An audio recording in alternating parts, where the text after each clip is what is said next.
બે દિવસ અગાઉ આમ આદમી પાર્ટીના પ્રમુખ નિરંજનભાઈ વસાવાએ રાજપીપળામાં ખુલ્લેઆમ દારૂ અને ડ્રગ વેચાય છે એવી એમણે મીડિયામાં સ્ટેટમેન્ટ આપ્યું હતું, જેના કારણે બુટલેગરો ઉશ્કેરાઈ જઈને કેટલાક રાજકીય નેતાઓના ઇશારે એમણે આજે ભર બજારમાં નિરંજનભાઈની ગાડી રોકીને તેમના પર જીવલેણ હુમલો કર્યો હતો અને એ હુમલામાં નિરંજનભાઈ જેમ કેમ બચી ગયા અને પોલીસ સ્ટેશને પહોંચીને એમણે ફરિયાદ નોંધાવી છે। ત્યારે આજે બુટલેગરોની જે દાદાગીરી છે અને ડ્રગ પેડલરોની જે દાદાગીરી છે કે એક જિલ્લા પ્રમુખ પણ આજે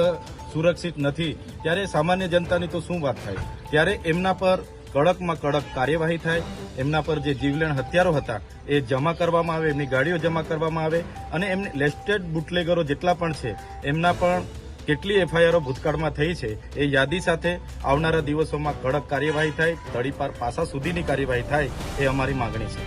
અને જો પોલીસ કાર્યવાહી કરવામાં કોઈ ઢીલાસો આપતો